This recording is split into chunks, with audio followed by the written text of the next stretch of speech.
मैं ये कहना चाहता हूं, दो लाइनों में, कि मैं दुनिया को मनाने में लगा हूं। अध्यक्ष महोदय,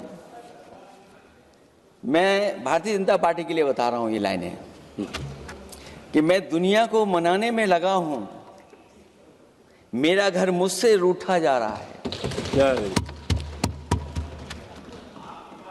मैं दुनिया को बनाने में लगा हूं, मेरा घर मुझसे रूठा जा रहा है। अध्यक्ष महोदय, बात शुरू करने से पहले मैं सबसे पहले भारत की सेना, उसका आभार, उसका धन्यवाद देना चाहता हूं। दुनिया में साहसी फौजों में गिनती अगर होती है तो हमारी भारत की सेना सबसे आगे दिखाई देगी। उनके पराक्रम पर, उनकी वीरता पर, उनके अदम्य शौर्य पर हमें सबको गर्व है। कोई ऐसा भारतीय नहीं होगा जिसको गर्व न हो। हमें अपनी फौज पर गर्व है और हमें इस बात के लिए भी गर्व है कि जब सेना ने अपना ऑपरेशन शुरू किया तो पाकिस्तान के जितने भी टेररिस्ट कैंप थे उन पर अटैक किया गया।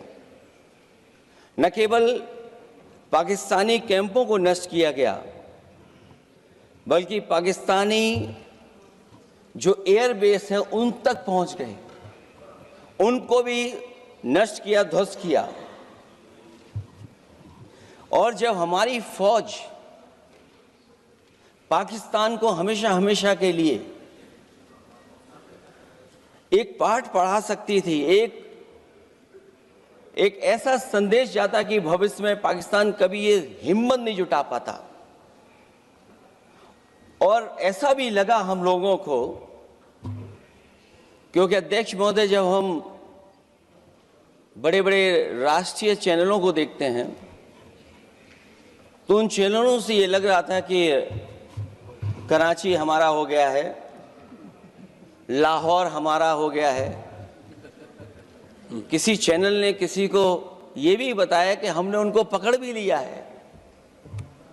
जो कमेंट्री, जो विजुअल्स थे, वो ऐसा लग रहा था कि अध्यक्ष महोदय अब पीओके हमारा हो जाएगा।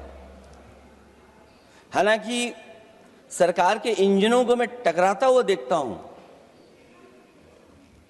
हो सकता है ये मेरा भ्रम हो,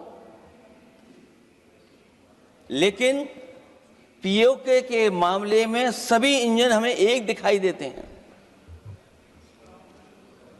और जहां पीओके पे पहुंचने तक की बात थी, कुछ लोग तो पीओके पर ये कह रहे थे कि हमारा कब्जा हो जाएगा, 6 महीने का केवल हमें मौका मिल जाए। ये अफसर सरकार आखिरकार पीछे कैसे हट गई और क्या कारण था कि सरकार को सीज फायर का ऐलान करना पड़ा?